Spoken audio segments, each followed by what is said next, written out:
कोई किसी की पीठ पर या किसी के कंधे पर हाथ नहीं रखेगा।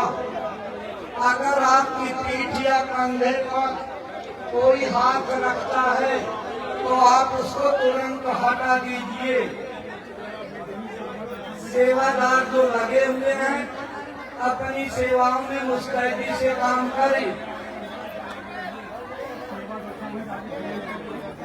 जब महाराज जी के पास दर्शन करने के लिए आइए तो अपनी सेवा दक्षिणा भेंट झोली में डाल दीजिए।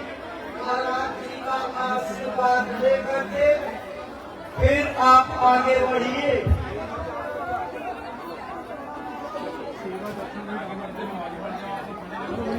महाराज जी का दर्शन करने के बाद गुरु महाराज की चरण पादुका को चप्पल पहने रहिए। चप्पल मत करिए, चप्पल पहन करके आइए। आप चप्पल पहन करके आइए, कोई परहेज नहीं है। अगर चप्पल उतार दोगे फिर लौटना पड़ेगा, आपको उल्टा हो जाएगा। आप चप्पल पहन करके आइए।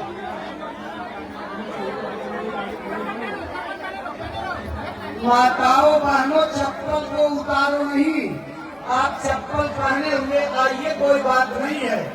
नहीं दोबारा लौट करके आपको परेशानी होगी, इसलिए आप अपने चप्पल को पहने हुए आइए।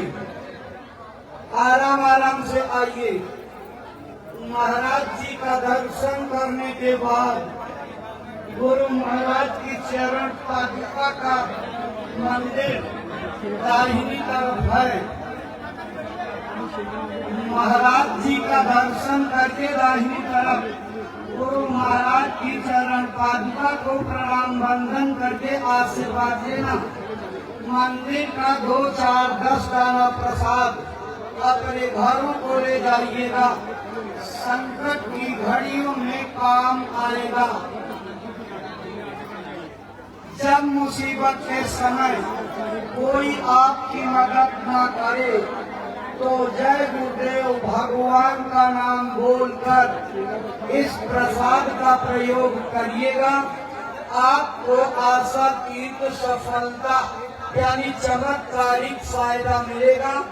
आपकी दुख तकलीफों में कमी हो जाएगी। भाई बहनों, आराम आराम से आइए।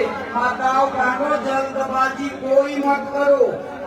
एक एक आदमी से महाराज जी मिलेंगे, सबको दर्शन दे करके तब आगे जाएंगे। थोड़ा देर भले लग जाए लेकिन दुरुस्त दर्शन होगा। आप एक एक लाइन में आइए। अपनी सेवा दक्षिणा भेंट का हाथ ऊपर उठाकर झोली में डाल दीजिए। महाराज जी का आशीर्वाद लेकर के आगे बढ़ जाइए। गुरु महाराज की चरण पादुका को प्रणाम बंधन करके आशीर्वाद लेना। आराम आराम से आइए। जो सेवादार लगे हुए हैं वो माताओं बहनों को एक लाइन में आने के लिए प्रेरित करते रहें और लोग कपड़ा सिर पर रख करके कान और गले को अच्छी तरह ढक करके तब दर्शन करने के लिए आइए। एक जगह भीड़ इकट्ठा मत करिए। आपको कहा गया कि आप अपनी जगह पर बिल्कुल आराम से खड़े रहिए। जब आगे के लोग लाइन में निकल जाएंगे, जगह खाली हो जाएगी, आपको मौका मिल जाएगा।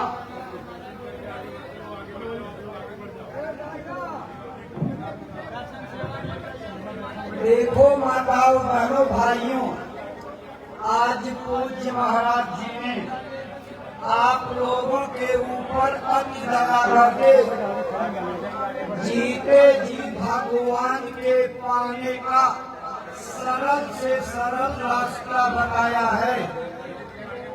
आप किसी गफलत में मत रहिएगा। ये महात्माओं की वाणी है। परमात्मा है, मिलता है उसका दर्शन दीदार होता है, लेकिन मरने के बाद नहीं, जीते जी शरीर में रहते हुए परमात्मा देखा जाता है। और इन दोनों चमड़े की आंखों से वो नहीं दिखाई पड़ता। उसको देखने के लिए इसी शरीर में एक आंख है, उसकी आवाज सुनने का एक कान है, जिसे दिव्य आंख दिव्य कान कहते हैं। आज पूज्य महाराज जी ने आपके दिव्य दृष्टि खोलने और दिव्य कान को खोलने का मार्ग बता दिया है। एक कलयुग की मान्यता प्राप्त सूरत शब्द योग